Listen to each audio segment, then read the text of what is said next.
afternoon, everybody. So I welcome Dr. Cristhian E on the behalf of Abdus Salam School of Mathematical Sciences. He came from the CIMAT, the Research Center in Mathematics at Guanajuato, Mexico. He was my roommate when I was at postdoc in Mexico. So he is going to talk about the tropical mathematics. As you have seen, these are the topics not currently available in Pakistan. So that is why we are trying to invite different people to introduce the different topics to you people. And we are very much thankful to the International Mathematical Union for their grant, because this is in collaboration with the International Mathematical Union. So I would suggest you people to take a benefit of his presence. He's very young, energetic, enthusiastic. So he will be here the next 2 weeks, and you feel free to contact with him, to be in touch with him.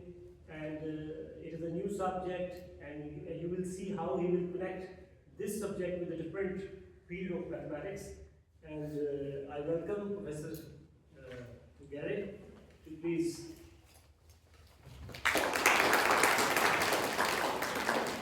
Thank you very much, Professor Quran.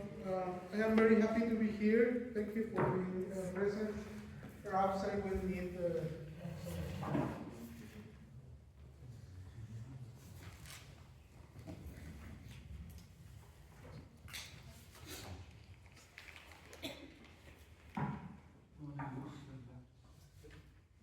just to connect to the electricity. Not no internet, just the.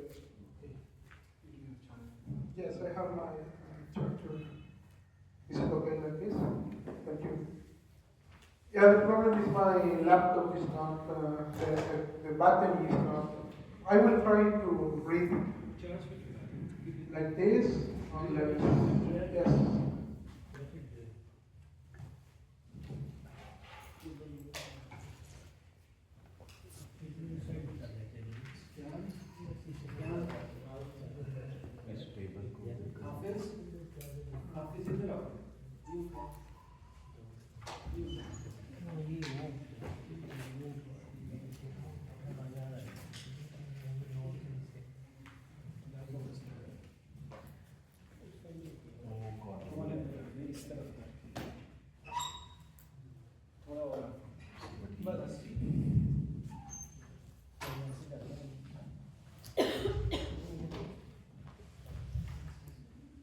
Thank you.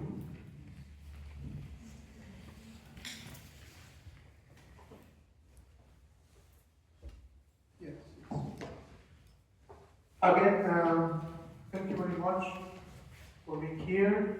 I'm very happy to share some of my mathematics with you. As this is my sorry. As Professor Quran was saying, tropical mathematics is something new. I mean, relatively new.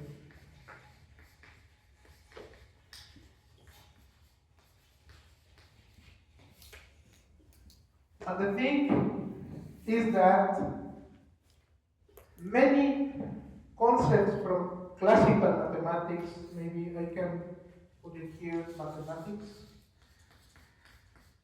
And then on the other hand, we have classical.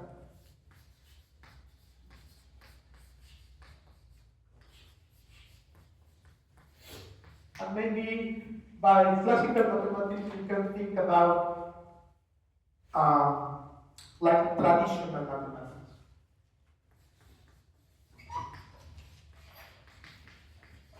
Maybe analysis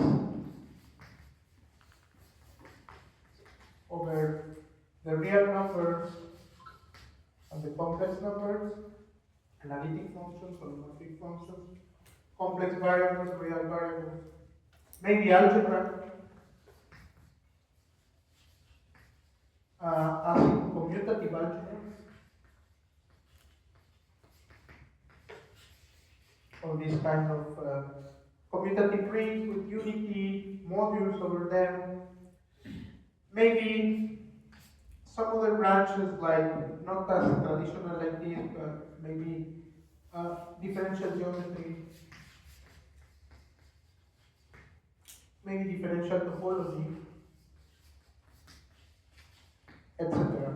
So by traditional mathematics or classical mathematics, what I mean is that everything that is taught at a basic level in any university in the world. Tropical mathematics, on the other hand, is something which came to the traditional mathematics as a helper. It came as a subordinate subject for traditional mathematics to help us understand and to advance traditional mathematics when everything seems already done, when we don't have any other tools. We go to tropical mathematics, which is a new kind of side of ideas. We try to get an idea from here to apply to a problem here. So there is a bridge between classical mathematics and tropical mathematics, which is called tropicalization. So in some sense, you have here a river, and then there is a bridge, and then this bridge crosses from here to here, and it's called tropicalization.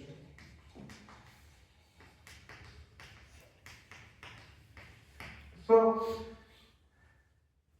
we can say that tropical mathematics is a set of tools that may help us to understand, here I can put also differential equations.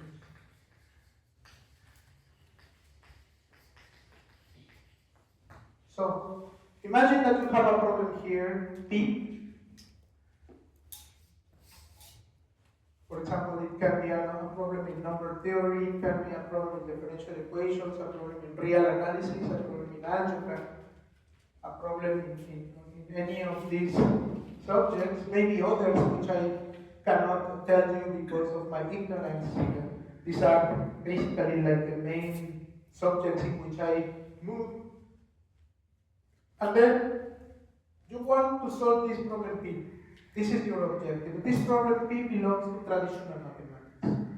Maybe a problem from 200 years ago, 200 years ago, 300 years ago, maybe Riemann hypothesis, maybe Navier-Stokes, any problem involving classical mathematics.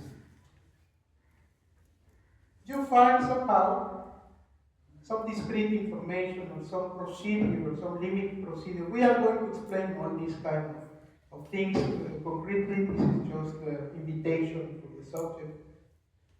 And imagine that you can somehow discover how to tropicalize it. I will explain some cases of this procedure. Then you tropicalize, apply this tropicalization process, and you arrive to a problem Q. This problem Q may not be the same problem as P, but it is related. It may be some loss of information. It is a transformation of the problem, like a different kind of information, different mathematics that you can apply to Q. But under certain circumstances, you can extract information from Q to keep information for P. So the goal is to study Q to solve P. Sometimes this is possible, sometimes this is not possible, but in any case, tropical mathematics may help you to take another look at your important problems. The advantage of, well, you may say, there are several ways to do this. This is nothing new. Like, for example, there are transformation, like Fourier transformation, or any other kind of transformation in mathematics, which do this for you. You transform the problem, you study it under a new light, and then try to come back. Why tropical is special? Why should I care about tropical or idempotent? Idempotent is another name for this.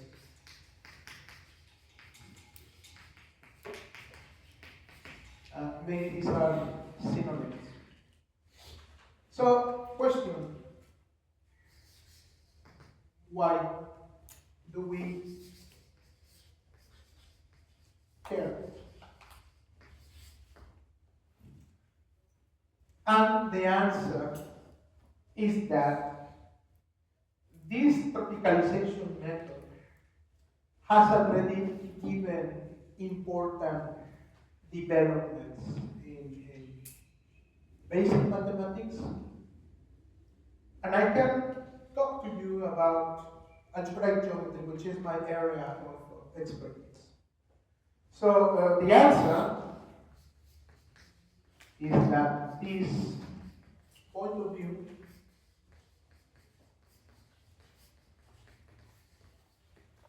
has already produced results.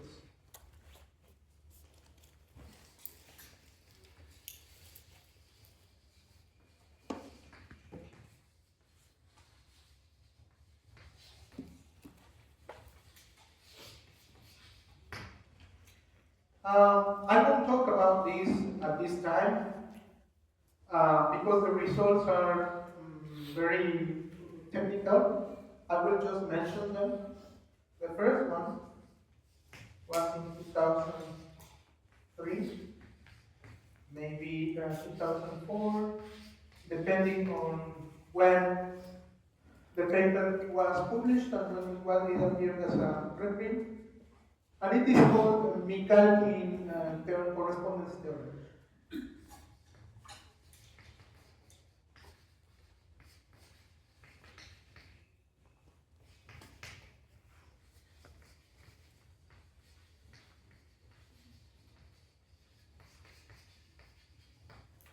This is a result in numerative algebraic geometry.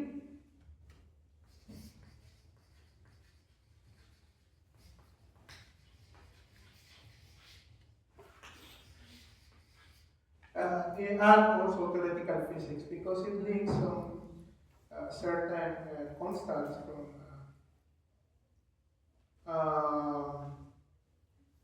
string theory, which are called Roman-Witten invariants. So these people show that these invariants and these numbers that appear in the numeratic algebraic geometry can be computed tropically.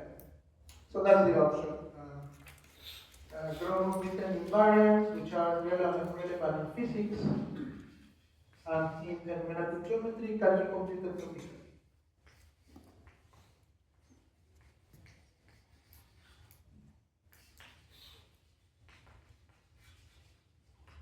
And the second one is more recent.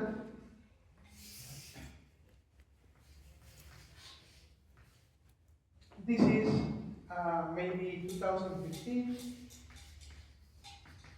2017. Again, it depends when the paper appeared as a preprint and when it was published.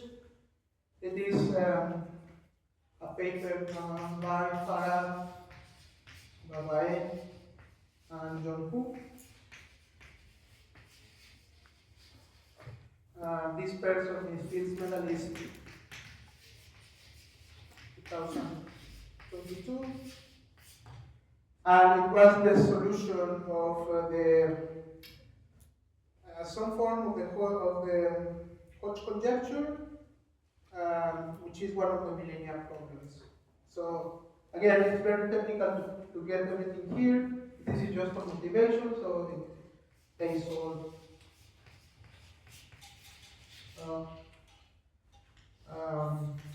the Hodge conjecture for weak analytic currents.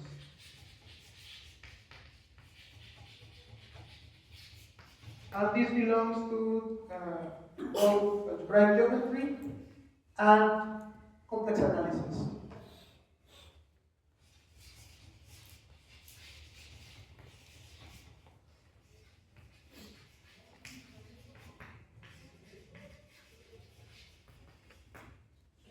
So this weak analytic currents, the Hodge conjecture for weak analytic currents, was formulated by Jean-Pierre de Meilly.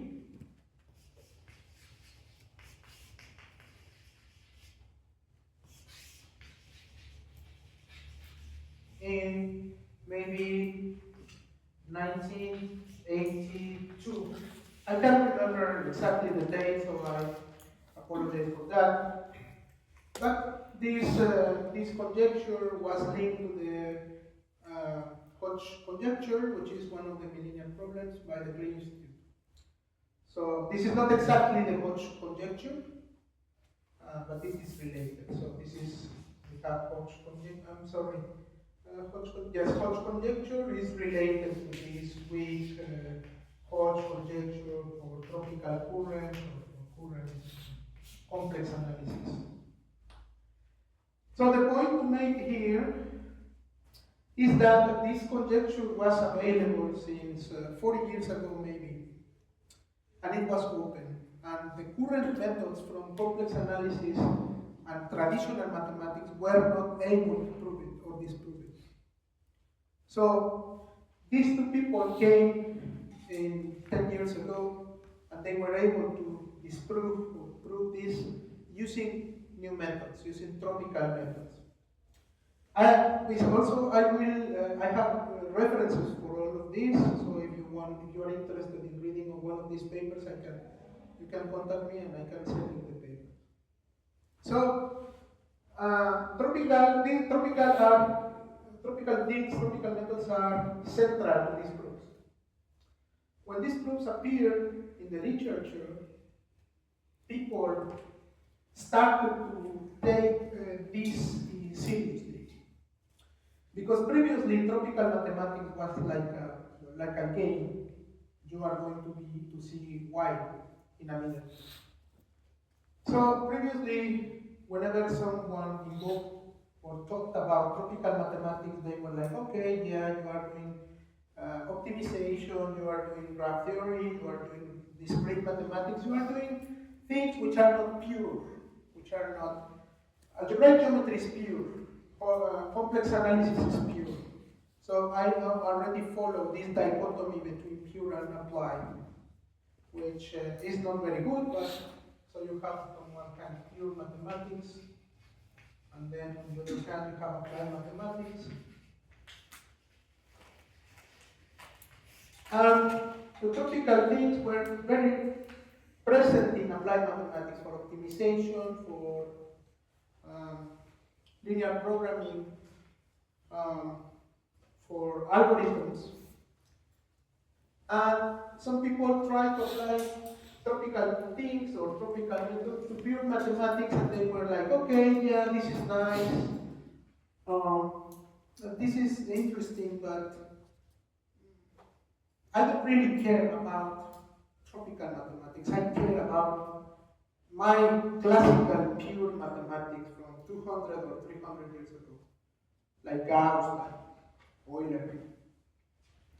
But when these two results came into light in the community, people said, okay, you know what? Maybe there is something interesting here. Maybe tropical is not a game. Maybe tropical is something serious.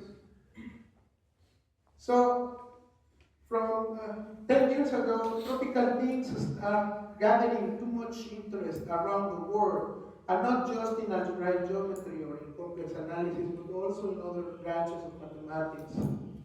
And my purpose here is to introduce you to this tropical mathematics, to give you a very broad vision of what tropical mathematics are, together with some ideas that you can get from tropical mathematics, and you can apply tropical things to your own research. So tropical is not just about algebra, algebraic geometry. I will show you that it is a philosophy. It is something that you can apply in other branches of mathematics. And what is attractive, well, this is if there are any doubts or any comments, you can interrupt me, or you can ask yourself. So the first answer is because this point of view has already produced results, and the second one is because tropical mathematics are easy in certain sense. Doctor, one small question. So if we convert a problem from one branch to another branch. So you mean that is a tropical, but that is again a mathematics. Yes. Techniques that are used are different. Tropical mathematics is a different type. Tropical method is something else. Yeah. Yes. Its properties are different. Exactly. Thank you for the question. I will insist on this on the second. So this could be answer one. Answer two, or motivation two, is that why do we care about tropical things? It's because they are easy. So let me put this here. Answer two. Tropical mathematics are easy. So, and this is why classical mathematicians, like very strong mathematicians, when they see tropical, your reaction may be one or it may be very enthusiastic, because you say, oh, you know what, combinatorics of tropical things or discrete things may give me information about deep problems. Or your reaction may be, this is too easy, there is no way this is going to describe the world in a good way. This is just child's play. So, the reception of tropical mathematics in the world is either black or white. Either you embrace it and you say, okay, this may be useful, or you say, this is nonsense and there is no way in the world that I'm going to apply this in my research. So the basic reasons why we study tropical mathematics is because they are applied to real world problems from classical mathematics. The second one is that they are easy. So if you want to switch or to use tropical methods in your research, there is no need to spend years of training, like reading books and papers and trying to study new branches of mathematics, whole new branches of mathematics. We just need some order theory. Basically, tropical is a mixture of order theory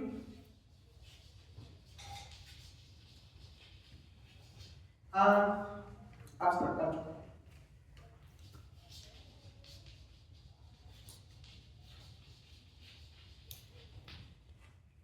So it's a merger, it's a combination of two branches, and together they give you a robust framework to attack many different problems in mathematics. So what I'm going to do now, if you are motivated by, of course there are much more motivation that I could give. I just gave the highlights in my domain of research, which is algebraic geometry, but there are plenty examples of applications of tropical methods to different branches of mathematics, like for example probability theory, machine learning, many branches. It would be impossible for me to discuss them here, and it is not the purpose of the course, but believe me, if you invest in this technology seriously, you are going to be able to develop new mathematics with not much. So that's the selling point of tropical mathematics. Is there any comment, question, doubt? Okay, so I will start now with the contents of the mini course.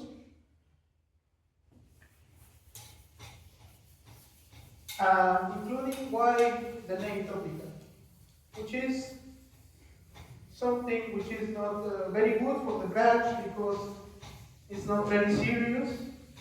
When you say tropical geometry, it's like, okay. Professor? Yes? Any idea about how is it used in analysis, like functional analysis or? Yes. So, for example, in complex analysis, you can study these plurisobharmonic functions which satisfy certain convexity condition are solutions of this Laplacian operator, and they appear as tropicalizations of classical holomorphic functions. Perhaps I can say a little bit more later, but there are applications of tropical geometry in complex analysis. I am not aware of real analysis.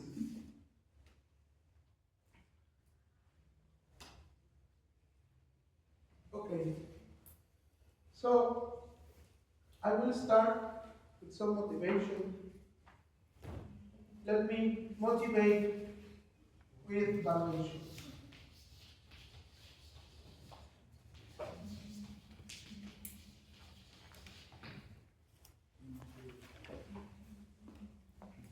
So, valuations are objects from abstract algebra.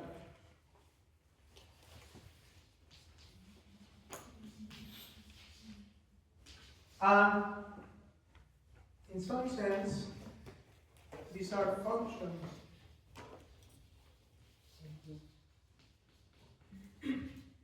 that measure multiplicity.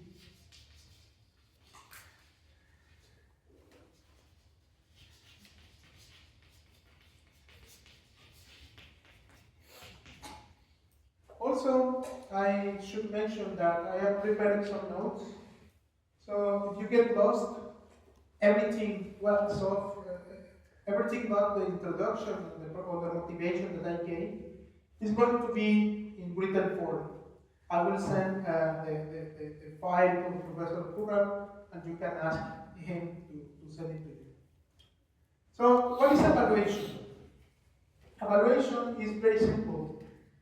You take a field. Everything will be commutative.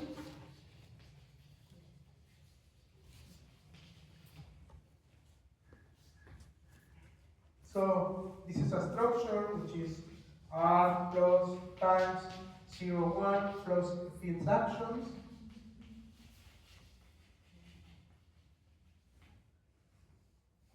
And evaluation is a map that goes from B, from R to the real number. Let me take away the 0. With plus 0 and the usual order. So these are the real numbers together with the sum, this neutral element and the usual order, and it satisfies two things. V of A times B should be V of A plus V of B, and V of A plus B should be plus at least the minimum of V of A and V of B. Any map from a field that satisfies these properties is called a valuation. Valuations are very important in singularity theory, for example. Oskar Zariski worked with valuations, and valuations is also a tool for Hironaka's resolution of singularities theorem by field analyst Keisuke Hironaka. So valuations are important.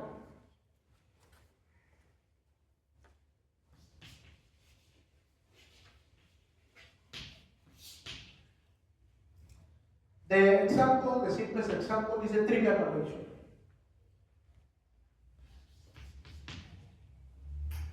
If you take V of A equals 0 for all A in K in R minus 0, this is a valuation.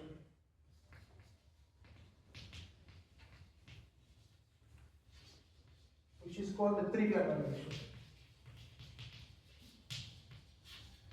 And you can check that these two properties are immediate, right? Like V of A times B, this is 0, and on the other hand, B of A plus B of B, this is 0 plus 0, this is 0, so first condition holds, and E of anything is 0, B of anything is 0, 0, the minimum is 0.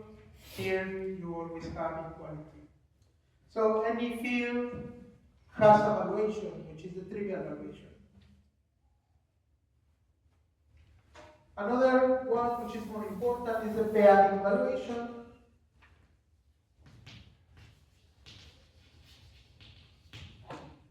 Which is defined as follows.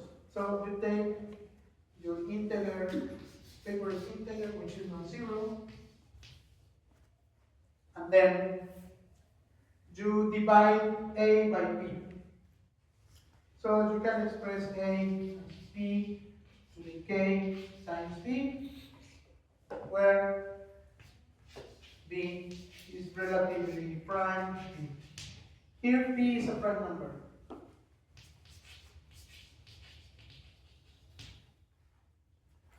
So the periodic valuation of A is K.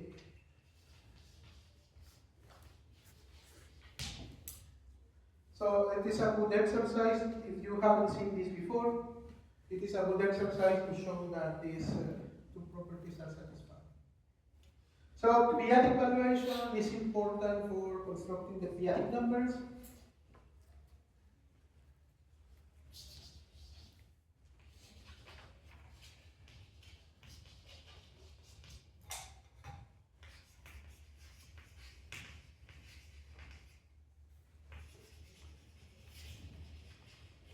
Which the research show in many branches of mathematics. So the periodic numbers is the completion of set together with this valuation. They are denoted as, well, you can extend this valuation to Q.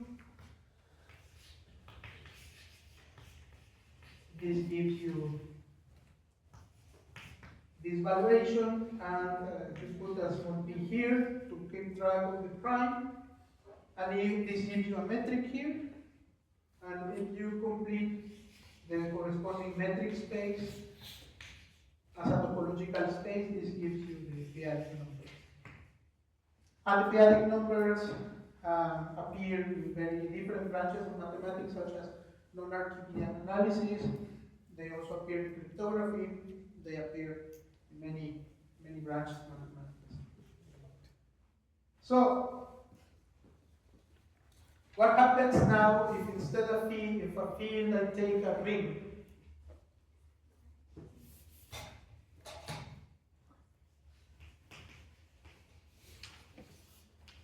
Again, it's a set that has some product, 0, identity for the sum, identity for the product, plus ring actions.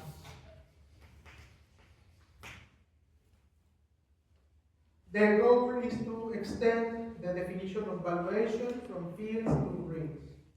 The problem with rings is that they may have 0 divisors. For example, if you have R, which is Z, 2Z times Z, 3Z. So the 2, 0, let me see if this has not just a simple example, would be 4Z. So in this ring, the class of 2 is a 0 divisor.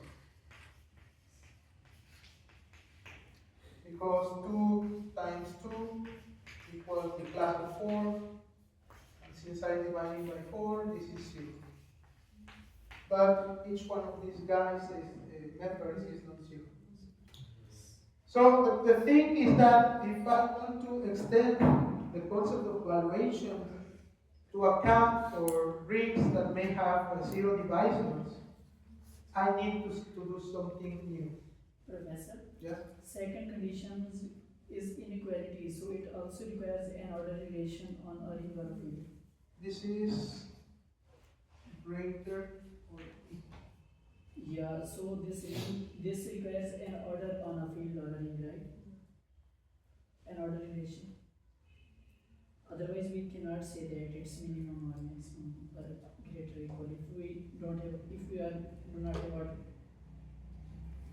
I don't understand the question. That they must like in complex numbers there are n number in which we cannot define order. But valuation is the function. It is ordered already. Okay. Any other question? So, if now I have a ring and I may have 0 divisors, I need to do something new. And this something new is I need to add a new element. Here,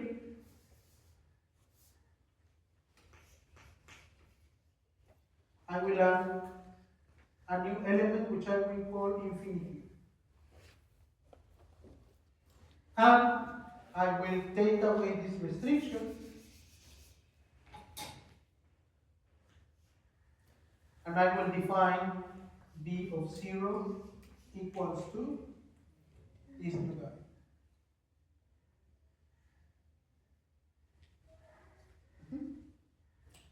What happens? Two things happen. The first one is that this new set is no longer a group because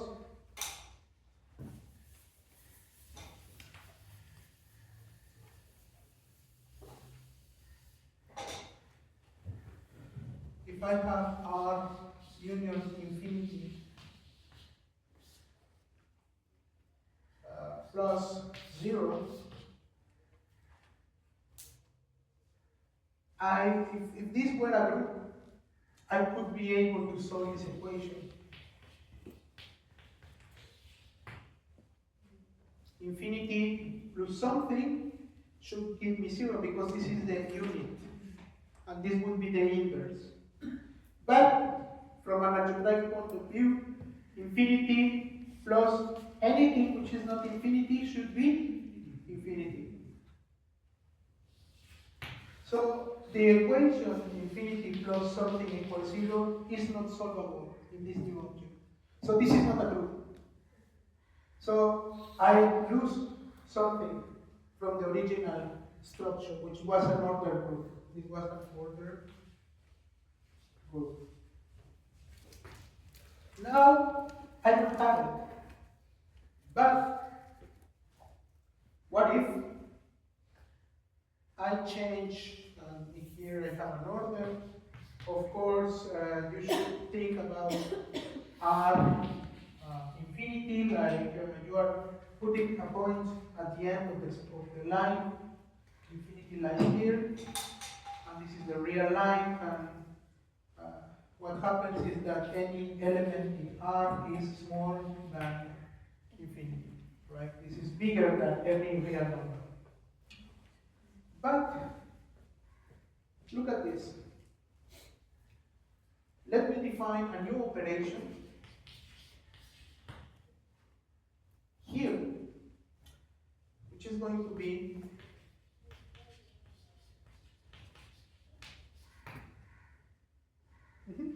so I have an object which is very complicated because it is a mixture of something ordered, but then the algebraic structure was lost, but then I want to recover it again with this operation.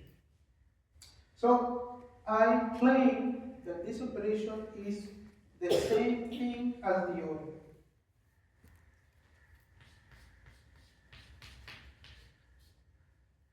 So if I have the order, I can define this operation because I know who is the smallest element between I and B. So this direction is clear. The order determines the operation. Other way around, if I have the operation, how can I recover the order? So if I have this operation, imagine that I have the operation but I don't have the order. And somehow I want to recover an order from the operation. So the way to do it is to define a smaller than B if and only if A plus B equals B. And here I put the plus with the funny symbol, because this means what? This means if I replace this by mean, this means that I'm sorry, I should put here A. Sorry. This tells me that A is smaller than B.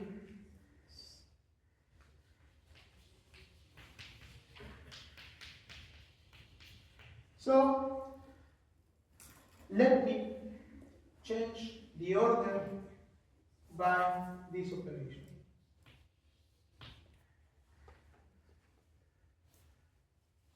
Now I feel better because instead of order relation, I have a binary operation. So I'm approaching to algebra. Now let me complete this structure as follows.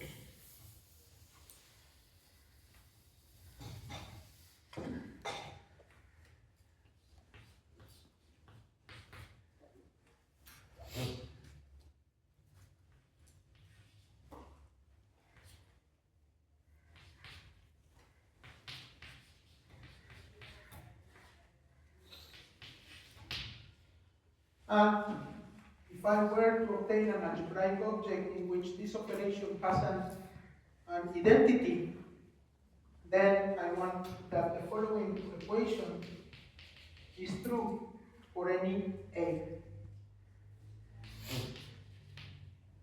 But this translates to, so who should be X? Infinity.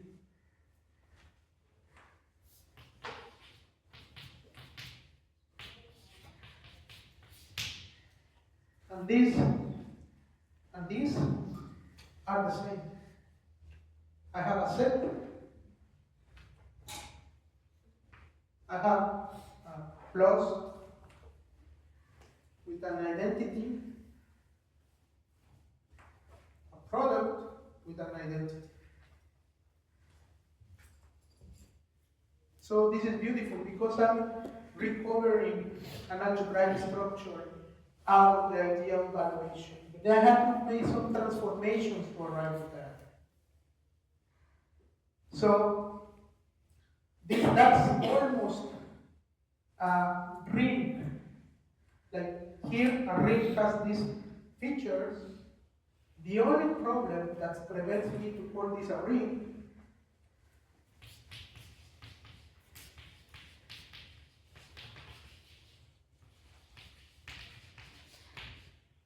is that, let me try to solve this equation.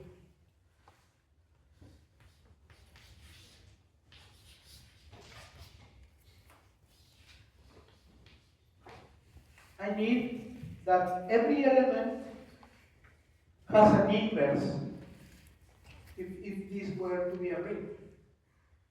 But what is this equation? This equation is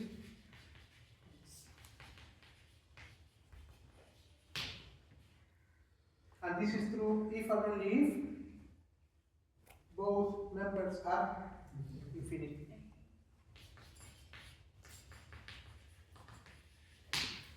What does this mean? This means that this structure has no additive inverses other than the additive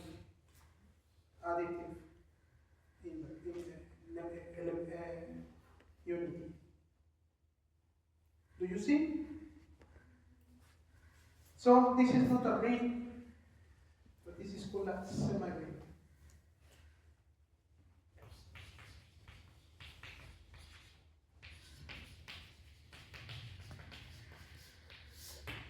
And this is the first concept from the course, is that semi-rings are generalization of rings in which the tropical things can be formulated, can be axiomatized. And the only thing that prevents them to be a ring from commutative algebra, from matrix theory, from field theory, is that sometimes you can't perform subtractions. Is clear? Do you know any example of semi-ring which is not a ring? That is one basic example.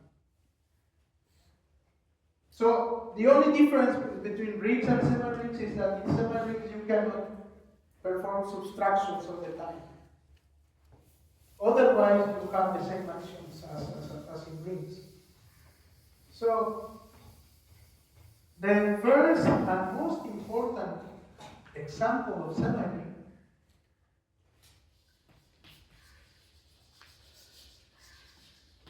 besides the tropical, this is the tropical semi-ring.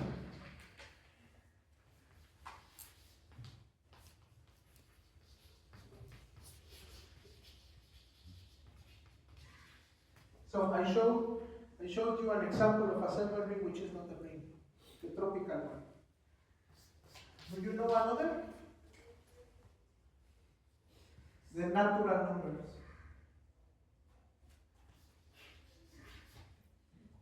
Because if you have 5 in the natural numbers, you cannot find -5 such that 5 plus -5 equals 0.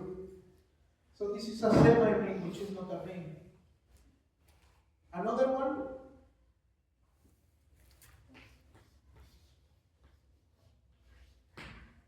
the positive real numbers. Again, everything that you can do in a ring, you can do it here, except additive inverses. Another one,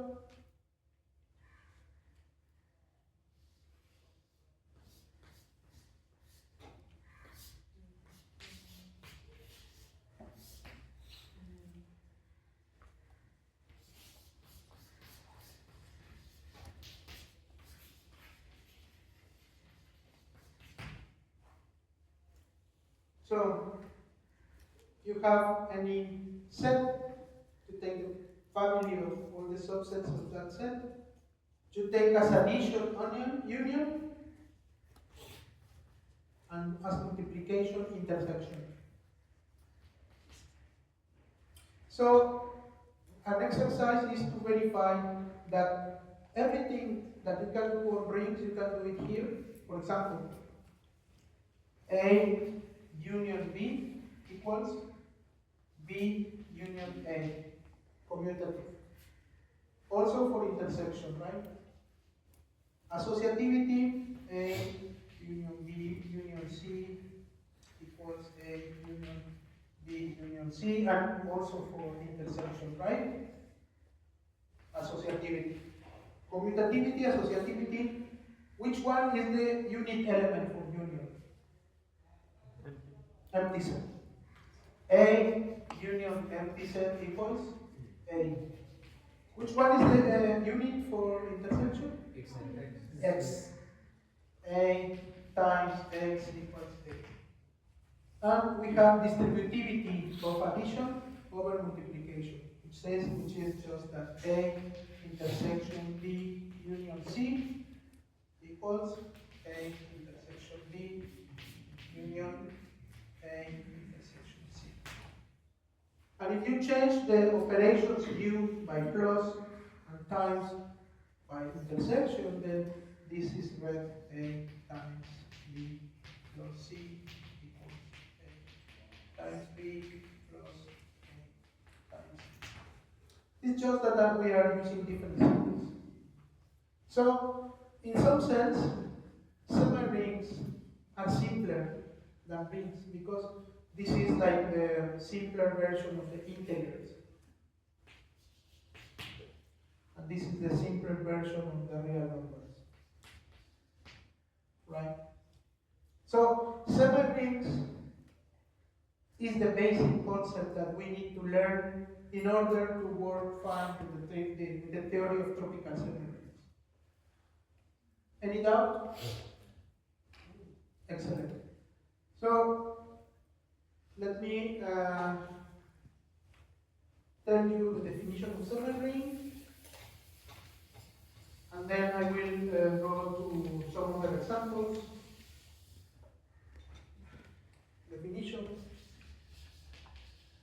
semi-ring is a tuple R times plus 0, 1, which is a ring with possible indefinition of subtraction.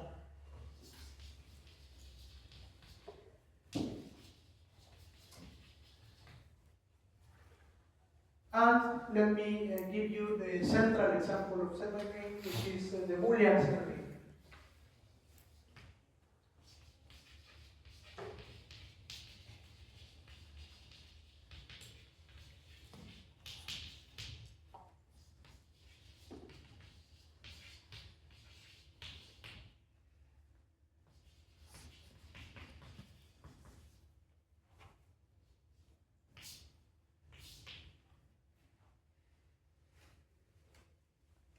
So you have 2 points, 0 and infinity, and one of the operations is max.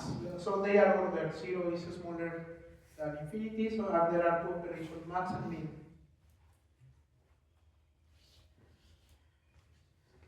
So what is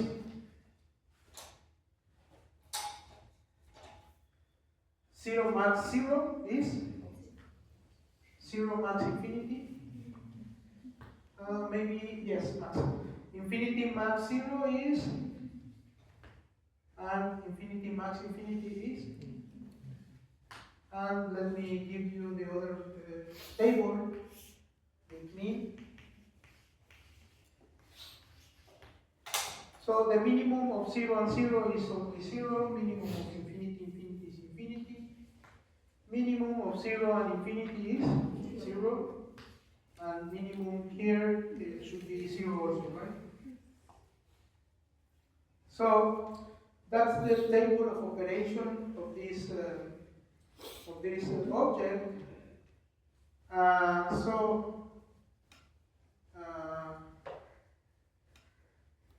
Here infinity 0. There is another presentation which is by 0, 1. 0 smaller than 1 with the same operations. So if I take this presentation 0, 1, 0, 1 with max min 0, 1, 0, 1. So I get maximum is 0, is 1, 1, 1, right? And minimum is 0 everywhere. And here I have 1. So this reminds me addition modulo 2. Because 0 plus 0 is 0, 0 plus 1 is 1, 1 plus 0 is 1, and 1 plus 1 here is 1. So I'm calling this tropical addition. And here, 0 times 0 is 0 everywhere, 1 times 1 is 1, this is the product. So that should be 0. Where? Under addition. Last element. Here? Yes. No, because this is the tropical semi-ring. So the only difference from the tropical mean and F2, yeah, if you take F2, this changes, right? So this is the sum of F2 is 0, 1, 0, 1. Here is 0, 1, 1, 0, right? Yes. So the only difference between the Boolean and the tropical is that 1 plus 1 is 1. And in the usual arithmetic, 1 plus 1 is 0 because it's 2 modulo 2. Right? So this makes the whole difference. And we are going to see that B is the essential object for tropical mathematics. So you just need to remember that tropical mathematics is 1 plus 1 equals 1. That's the fundamental equation.